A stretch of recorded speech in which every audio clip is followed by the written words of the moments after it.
Obrigado, Sr. Presidente, Sr. Presidente da Comissão, Sra. Ministra, Sr. Secretário de Estado. Sra. Ministra, eu começo por registar com agrado dois elementos que extraímos deste Orçamento de Estado. O primeiro tem a ver com o facto de se prever um reforço de 29 milhões de euros para a agricultura biológica. Isto significa que o Governo ouviu os verdes. E a outra também para registar com agrado a intenção de executar mais 100 milhões de euros do PDR 2020 em medidas de apoio à floresta, privilegiando as espécies autóctones. Nós valorizamos muito esta matéria porque, como certamente estará recordada, na anterior legislatura conseguimos pôr um travão às áreas de expansão do eucalipto e, portanto, o puzzle ficou incompleto porque, para além de travar as áreas de expansão e a liberalização do eucalipto, era preciso apostar nas espécies autóctones e eu creio que este é o caminho e ainda bem. Ainda assim, eu trago um conjunto de questões para colocar à Sra. Ministra que incidem, sobretudo, em três elementos centrais. A agricultura familiar, o Baixo Mondego e o cadastro florestal. E sobre a agricultura familiar, Sra. Ministra, eu creio que não é preciso fazer um grande esforço para se reconhecer da urgência de combater as assimetrias regionais, o despovoamento do interior e o abandono do mundo rural. E certamente que a Sra. Ministra estará de acordo comigo se eu disser que este combate exige a tomada de medidas que possam promover e valorizar a agricultura familiar, porque a agricultura familiar tem aqui um papel absolutamente decisivo, tanto no propósito de amortecer as assimetrias regionais, como no objetivo de travar o abandono rural, o abandono do mundo rural, isto para além naturalmente de assumir também um papel importante ao nível do combate aos incêndios florestais, sobretudo do ponto de vista da sua prevenção, porque onde há pessoas, onde há gente, onde há atividade agrícola, há menos incêndios florestais. E por isso, Sra. Ministra, importava conhecer as medidas previstas neste Orçamento de Estado com vista a dar corpo ao Estatuto da Agricultura Familiar e, em particular, na concretização do que sobre esta matéria se prevê no Decreto-Lei 64/2018, de 7 de agosto, que é aquele que consagra o Estatuto da Agricultura Familiar.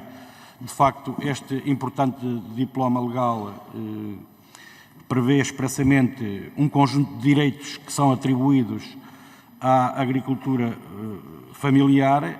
Foquemo-nos, por exemplo, no artigo 6º e em algumas das suas alíneas, onde se diz que a atribuição do título do reconhecimento do Estatuto da Agricultura Familiar permite o acesso, nomeadamente, a apoios específicos para formação, informação e aconselhamento agrícola florestal, a condições mais favoráveis em matérias de seguros agrícolas condicionados, a um incentivo à gestão eficiente de custos e redução dos custos de energia, a incentivos à utilização de energias com base em fontes de produção renovável, ao regime fiscal adequado à agricultura familiar e ainda também a um regime de segurança social adequado à agricultura familiar. Estas são algumas das alíneas que constam do artigo 6º desse diploma legal, que aprova, como disse há pouco, o Estatuto da Agricultura Familiar, e a consagração destes direitos reveste para os verdes, naturalmente, muita importância, mas também temos que dizer que de pouco valem se não saírem do papel, isto é, se não se avançar, ficando apenas no papel como letra morta, pouco adiantará. E era nesse sentido que eu queria saber, Sra. Ministra, que reforços estão previstos neste Orçamento de Estado para 2020 para a concretização destes direitos que estão consagrados e que são atribuídos à agricultura familiar. E, por outro lado, Sra. Ministra, também creio que tinha interesse saber a perspectiva da Sra. Ministra em relação a duas propostas que os verdes apresentam sobre esta matéria neste Orçamento de Estado e que, no fundo, também acabam, de resto, por ir ao encontro daquilo que está previsto no Decreto-Lei que acabei de referir e que tem a ver com os direitos que são atribuídos à agricultura familiar. Uma das propostas pretende avançar na criação de uma rede descentralizada de serviços de apoio e aconselhamento técnico para os agricultores a quem seja reconhecido o Estatuto da Agricultura Familiar, mas também a proposta para a criação de um regime específico da segurança social para a agricultura familiar. E eu gostaria, Sra. Ministra, que nos dissesse como é que encara estas propostas do Partido Ecologista aos Verdes que agora apresentam em sede de especialidade para o Orçamento de Estado para 2020. A segunda questão tem a ver com o que tem acontecido ao longo dos anos e o que aconteceu mais em particular recentemente no Baixo Mondego. A região, como sabemos, tem sido atingida por cheias constantes nos últimos anos o que naturalmente tem acarretado prejuízos avultados para as populações, mas também para as infraestruturas públicas, isto já para não falar do risco para perdas de vidas humanas.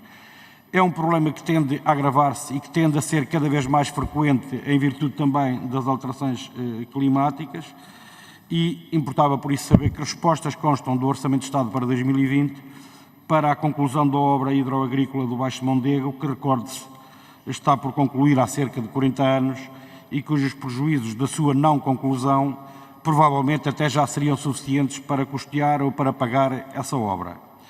Importa saber que respostas há no orçamento para a urgente reposição de todo um conjunto de infraestruturas públicas que foram danificadas pelas últimas cheias, nomeadamente infraestruturas relacionadas com a própria regularização do Mondego, como importava também saber que respostas há no Orçamento de Estado para 2020 para que, para além da conclusão da obra hidroagrícola do Baixo Mondego, se possam incluir outras intervenções e estruturas que adaptem a capacidade de resposta à realidade climática face ao desafio que temos pela frente no que diz respeito ao combate às alterações climáticas, desafio que hoje não é o mesmo nem tem a mesma importância que tinha há 40 anos atrás. Por fim, Sra. Ministra, o cadastro florestal. O cadastro florestal é um instrumento fundamental para o ordenamento florestal.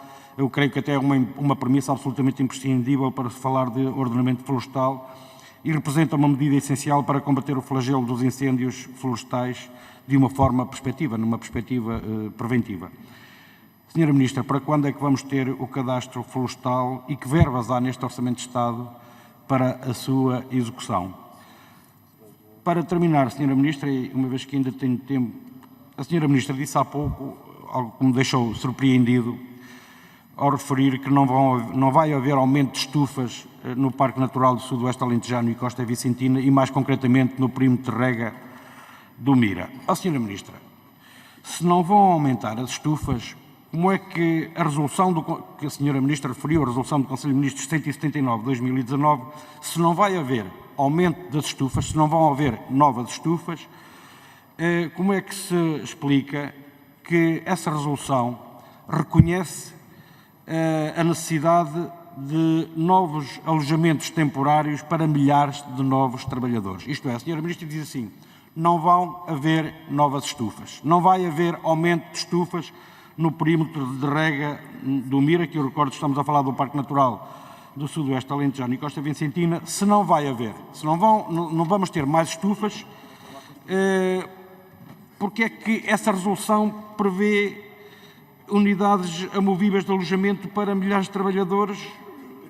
Quer dizer, não percebo, a Sra. Ministra diz que não vai haver mais estufas porque a resolução do Conselho de Ministros de 79 de 2018 não deixa que haja mais estufas. Então, mas se não vai haver mais estufas, o que é que justifica que essa resolução não só preveja como autorize a construção de alojamentos para milhares de trabalhadores que vão certamente trabalhar nas novas estufas? Muito obrigado. Muito obrigado, Sr. Deputado. Tem agora a palavra para responder a Sra. Ministra. Muito obrigada, Sr. Deputado, pelas questões que aqui nos deixa e gostava de dizer o seguinte.